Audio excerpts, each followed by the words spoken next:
Hello students, welcome back to the virtual class.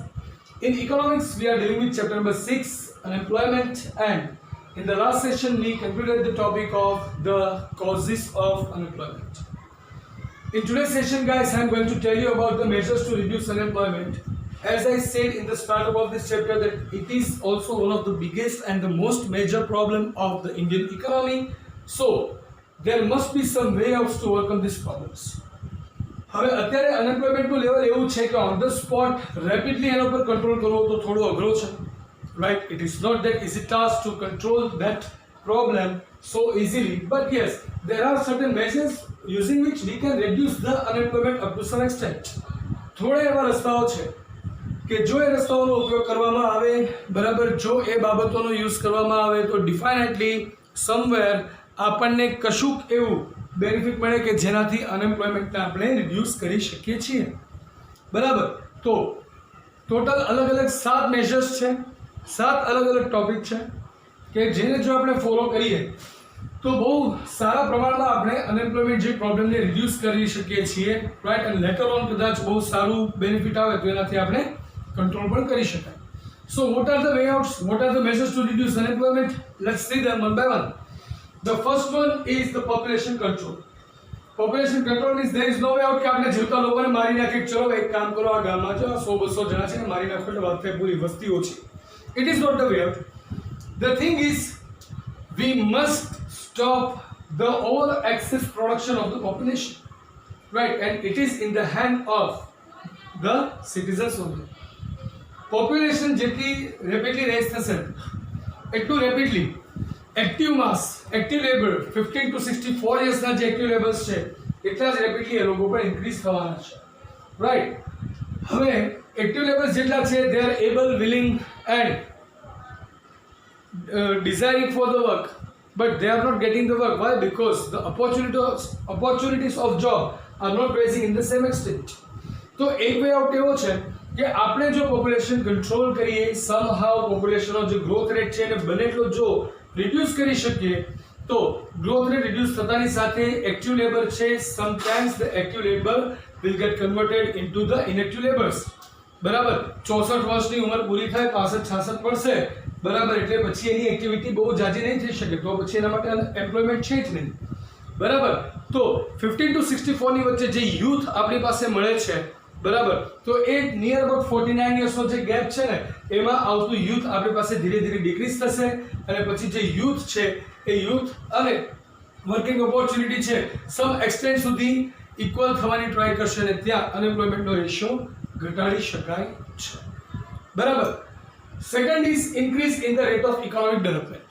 From the startup, that means from the independence of the nation, Indiaનો economic growth rate છે 3 to 3.5% જેટલો જ રહ્યો છે, right?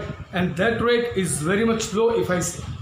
તો economic development જેટલું decrease હશે, જેટલું ઓછું હશે, બરાબર, એટલું એજ્યુકેશન સિસ્ટમ નીચી હશે, એટલી હેલ્થકેર ઓછી હશે, એટલા અનએમ્પ્લોયમેન્ટ વધારે હશે. જો આપણે ઇકોનોમિક ડેવલપમેન્ટ વધારીએ અને એનું રેટ જો હાયર થાય, somehow we do work well અને ફાઇનાન્શિયલી અને સોશિયલી બંને રીતે આપણે આપણા નેશનને જો સ્ટ્રોંગ કરીએ છીએ, દેટ મીન્સ આપણે જો આપણી ઇકોનોમીને ડેવલપ કરી શકીએ તો ખૂબ જ સારી રીતે અનએમ્પ્લોયમેન્ટ જેવા પ્રોબ્લેમ્સનું સોલ્યુશન લાવી શકાય. શું કામ? કારણ કે લોકોની પાસે એજ્યુકેશન વધારે જાય છે, બેઝિક ફેસિલિટીઝ લોકોને વધારે સારી મળે છે કે જેનો યુઝ કરીને એ લોકો સમવોટ પોતાનું જીવવા પૂરતું તો કંઈક કરી શકે. તો અનએમ્પ્લોયમેન્ટ જેવા પ્રોબ્લેમ્સથી ત્યાં પણ આપણે બચી શકાય છે.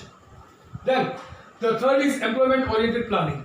Employment oriented planning means ઇકોનોમીમાં એવી રીતના પ્લાન તૈયાર કરવા કે જેનાથી વધુ એમ્પ્લોયમેન્ટ જનરેટ કરી શકાય, રાઈટ? વધુ અનએમ્પ્લોયડ લોકોને આપણે એમ્પ્લોયમેન્ટ આપી શકાય. ફર્સ્ટ 5 યર પ્લાન જે હતો એની અંદર એગ્રીકલ્ચર સેક્ટરને ઇન્ડિયામાં થોડું ઇમ્પોર્ટન્સ આપવામાં આવ્યું હતું.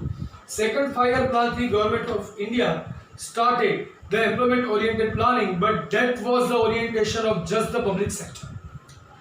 સેકન્ડ 5 યર પ્લાનની અંદર જે ઇન્ડિયન ગવર્મેન્ટ હતી એને માત્ર ઇન્ટરેસ્ટ હતો કે કઈ રીતના આપણે આપણા નેશનને પબ્લિક સેક્ટરમાં વધારે બૂસ્ટ કરી શકીએ. ગવર્મેન્ટ પોતાના ખુદના જ ઓર્ગેનાઇઝેશન છે એને વધારે પ્રોફિટેબલ બનાવવા માટે સારામાં સારા એમ્પ્લોઈઝ એ લોકોને જોઈતા હતા, તો એના રિલેટેડ જ પ્લાનિંગ કર્યું હતું. ફર્ધર પ્લાનિંગ ક્યારેય ગવર્મેન્ટે કર્યું છે. તો એને કારણે પ્રાઇવેટ સેક્ટર છે, એગ્રીકલ્ચર સેક્ટર છે, બરાબર they all got vanished. અને પ્રાઇવેટ સેક્ટર અને એગ્રીકલ્ચર સેક્ટર કે જે મેક્સિમમ એમ્પ્લોયમેન્ટ આપી શકતું હતું આપણા નેશનમાં, બરાબર, એનું ડેવલપમેન્ટ એ સમયમાં ખૂબ જ ઓછું થયું.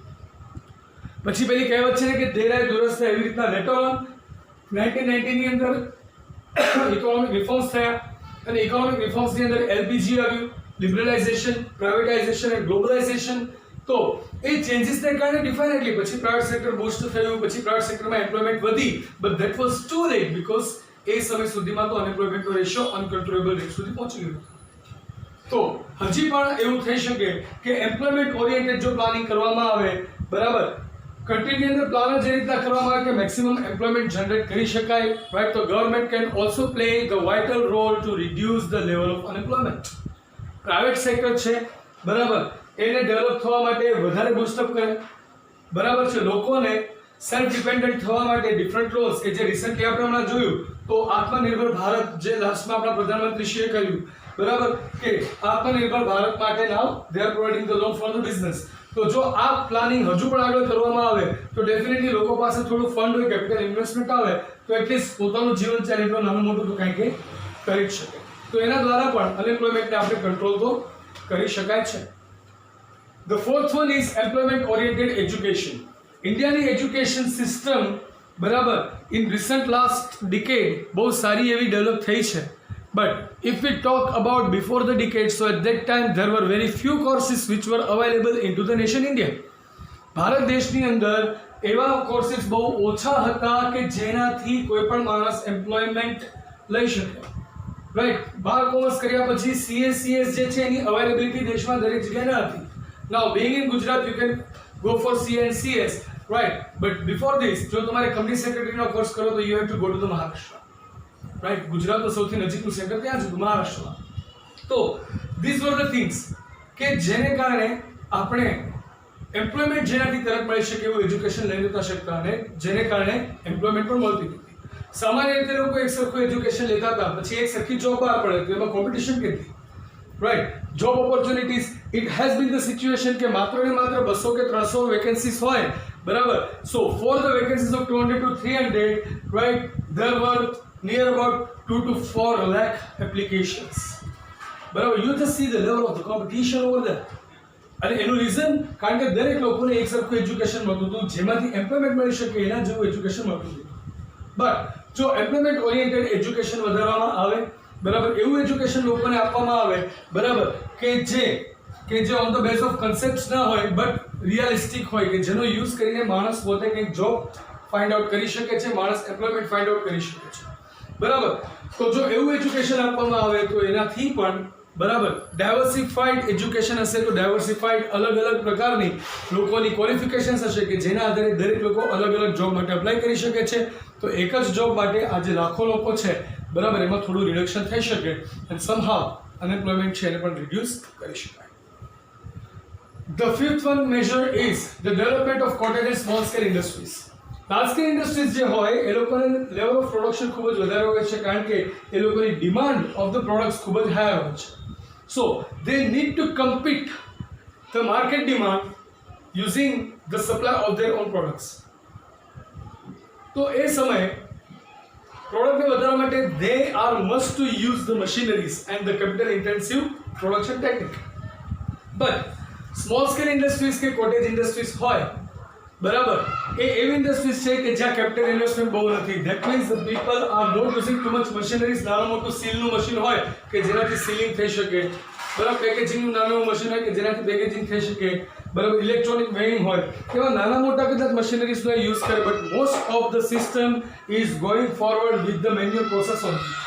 તો જો આવી રીતની સ્મોલ સ્કેલ ઇન્ડસ્ટ્રી છે અને કોટેજ ઇન્ડસ્ટ્રીઝ છે એને જો પ્રોપર ડેવલપમેન્ટ આપવામાં આવે તો યુઝિંગ ધેટ પ્રોપર ડેવલપમેન્ટ, બરાબર, વધુમાં વધુ લોકો છે એ હ્યુમન એટલે કે લેબર ઇન્ટેન્સિવ પ્રોડક્શન ટેકનિકમાં જોડાશે અને જેને કારણે વધુને વધુ લોકોને એમ્પ્લોયમેન્ટ મળી શકે. કોઈ પણ એક રૂરલ એરિયા હોય કે ત્યાં માની લો કે કોટેજ કે સ્મોલ સ્કેલ ઇન્ડસ્ટ્રી હોય તો હવે ત્યાં માની લો કે કોઈ નાની એવી આપણે વાત કરીએ તો આપણે ચરોતરમાં પાપડ બનાવવાની ફેક્ટરીઝ બહુ છે. તો સ્મોલ સ્કેલ કે કોટેજ ઇન્ડસ્ટ્રી હોય કે હોમ પ્રોડક્શન હોય તો એમાં પાપડ બનાવવા માટે યુઝ્યુઅલી વધારે મશીન્સનો લોકો યુઝ ના કરે, લોકો મેન્યુઅલી પાપડ બનાવતા હોય. તો પાપડ બનાવવા માટે બહુ બધા લોકોની જરૂર પડશે, તો એ વિલેજ એરિયાની અંદર જેટલા લોકો છે અનએમ્પ્લોયડ છે, એ લોકો એટલીસ્ટ એ ફેક્ટરીમાં કામ કરીને પોતાની માટે થોડું ઘણું તો કમાઈ શકે. The thing I want to say is કે સ્મોલ સ્કેલ કે કોટેજ ઇન્ડસ્ટ્રી હશે તો એમાં હ્યુમન ઇન્ટેન્સિવ એટલે કે લેબર ઇન્ટેન્સિવ પ્રોડક્શન ટેકનિકનો વધારે યુઝ થાય છે, તો વધુમાં વધુ હ્યુમનને આપણે એમ્પ્લોયમેન્ટ આપી શકાય છે. The sixth measure is extension of infrastructural facilities. કોઝિસમાં આપણે વાત કરી હતી કે ઇન્ફ્રાસ્ટ્રક્ચરલ ફેસિલિટીઝ પૂરી નથી હોતી, રાઈટ. ઘણા લોકોને ઘણું કામ કરવું હોય છે, બટ ઇન્ફ્રાસ્ટ્રક્ચર સપોર્ટ એટલો નથી હોતો કે જેને કારણે એ પોતાનું વર્ક ડેવલપ કરી શકે. સે for example lack of electricity, lack of irrigation system, right, lack of rods and transport.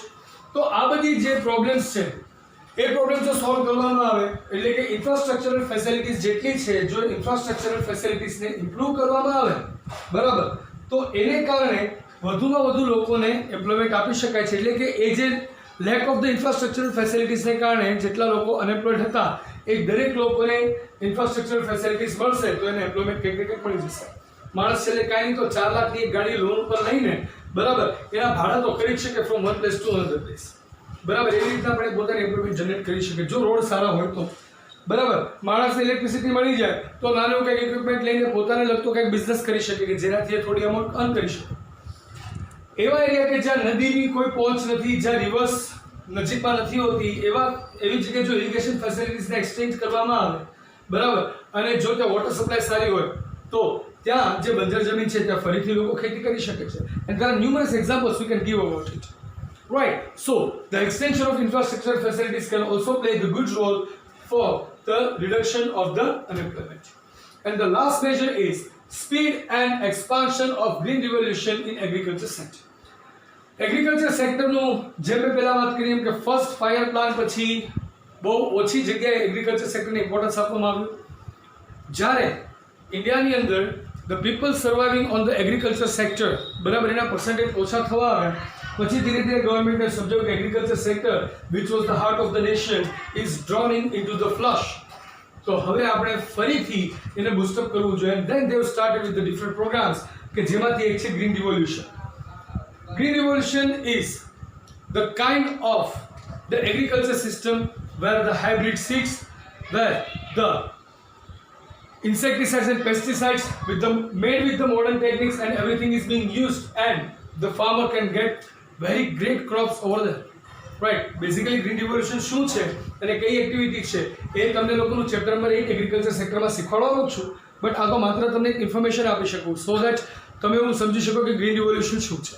તો હાઇબ્રિડ સીડનો યુઝ કરવાનો છે, લેટેસ્ટ ટેકનિકવાળા ઇન્સેક્ટિસાઇડ્સ પેસ્ટિસાઇડ્સનો યુઝ કરવાનો છે, લેટેસ્ટ ફાર્મિંગ ટેકનિકનો યુઝ કરવાનો છે, મોડર્ન ઇક્વિપમેન્ટ્સ યુઝ કરવાના છે, અને એ યુઝ કરીને જો ફાર્મિંગ કરવામાં આવે તો ડિફાઇનેટલી એનાથી ક્રોપ સારો આવશે.